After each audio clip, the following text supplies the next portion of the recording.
Hello, good morning, and welcome to this, the final breakfast discussion tackling some of the key policy and economic issues discussed at the ANC's 53rd elective conference in Mangaung. I'm Karima Brown.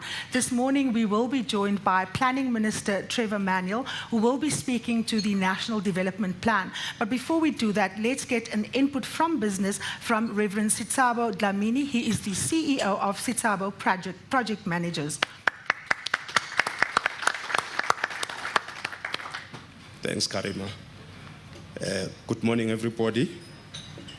The business community in South Africa has traditionally supported efforts by the government to stimulate economic growth.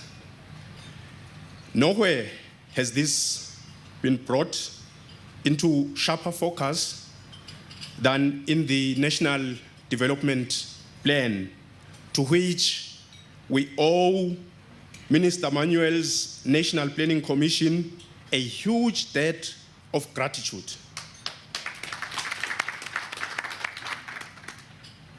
In President Zuma's political report to conference on Sunday, he mentioned that the National Development Plan articulates a program or a national vision of where the country is going. He said, the critical task now is to implement the plan. Minister Manuel has been involved with the economic policy of the African National Congress from the period before 1994, through the RDP, through GIE, through ASGISA, and now through the National Development Plan. So we hope, as the business community, that in his address this morning to this forum, he will be able to share with us some of his vision and some of his wisdom on how the National Development Plan seeks to overcome most of the obstacles and fundamental implementation challenges that we have seen with the previous policy propositions. Thank you very much.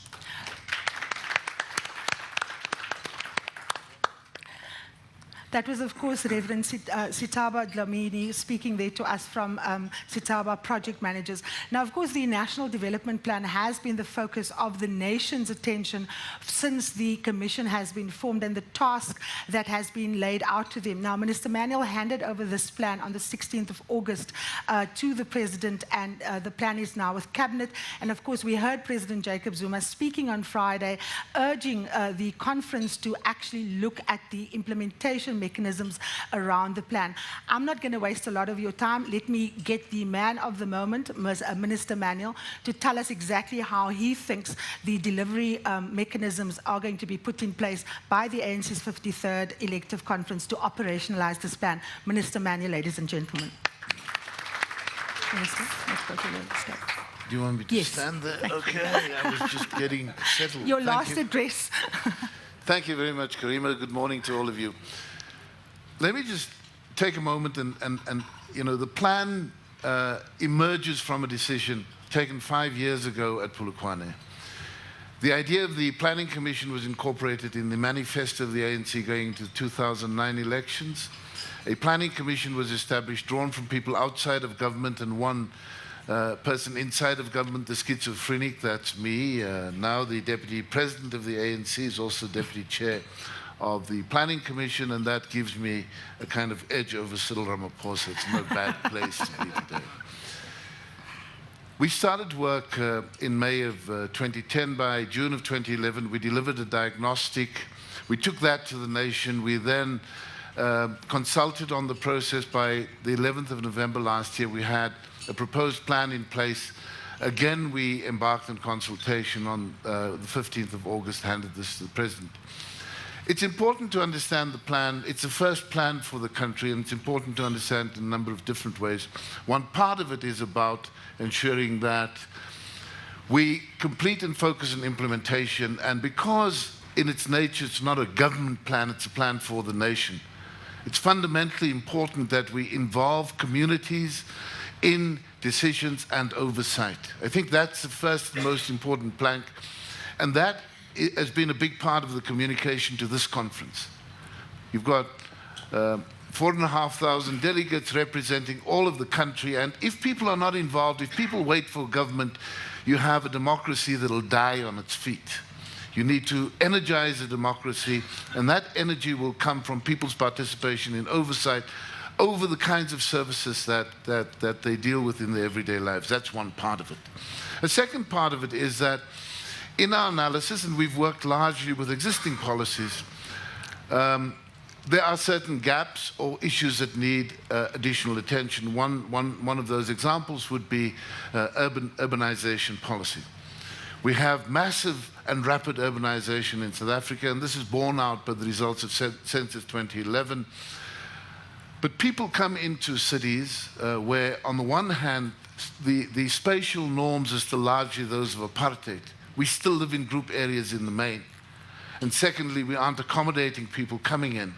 And people will continue to flock into cities, and we need an urban policy that absorbs people differently. We provide not just housing, but a built environment that's very different, and that is a centrally important part of it. The third part is, of course, how we expand the economy and grow jobs in the economy. So we're dealing with some gaps, some omissions, but the focus is always on implementation. Our basic message is that if the focus, as we've done in the past, is merely on policy, we don't actually get far down the track. We need to have a set of measurements in place that allow us to focus on improvements. We must also link chains differently. So if you look from the plan at education, we start with early childhood development. In fact, we start before early childhood development and try and understand what should happen in the lives of infants, issues like nutrition, cognitive development, then through the early childhood development, through the schooling system, into higher education, further education, innovation, and then laying a different kind of basis for what happens in the economy. We've drawn a lot of policy areas together in a way that frequently government departments can't do, and I think that that's an innovation that will also allow us to deal with some issues in detail.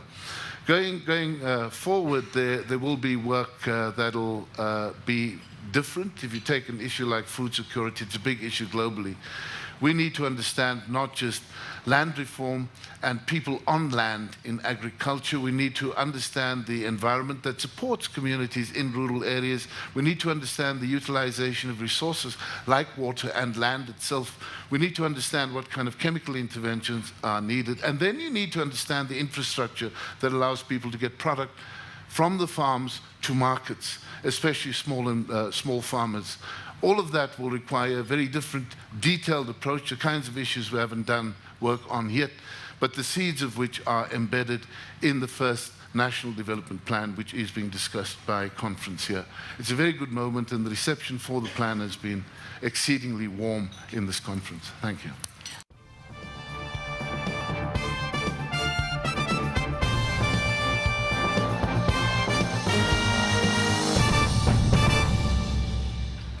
Welcome back. You're watching CNBC Africa live from Mangaung, the ANC's 53rd elective conference. My guest today, of course, is Minister Trevor Manuel. He's been talking to us about the National Development Plan. And let's not waste any more time and get straight into those questions from the floor. Can we have the first question, please? Yeah, Minister, the National Development Plan seeks to operationalize the propositions through the 3 levels of government: local government, provinces, and national, and also the SOEs. Now, we have seen in the past delivery of services suffering through these different levels of government, which culminated in a number of service delivery protests. Now, how does the NDP seeks to deal with the capacity issues in the public sector, number one? And then number two, what sort of criteria will be used, or does the NDP proposes, in terms of deciding on which projects gets implemented where with respect to all these levels of government? You know, the first question, Reverend, on the tiers of government, I think that one of the issues that we need to do is use information differently. Now, let me just cite an example, and prioritization needs to happen in a number of different ways. Stats SA, in releasing the results of Census 2011, have actually put in the hands of all of our people the most remarkably powerful tool. There's an app for your iPad or an Android facility, even for the Mobi platform, or on the internet, that'll give you a breakdown by ward. Now suddenly, the mystique of the integrated development plans is gone. Communities can know exactly what is happening in their ward. And so when municipalities reconstruct their IDPs in the future, they must know that they're dealing with communities who are highly informed. The tragedy for me is that people aren't using that application as extensively as they might, but it's there. And so, you know, I'd like to encourage everybody to understand just how powerful the tool is. So you can understand percentages of a ward that have access to water, sanitation, tarred roads, all of those things are there.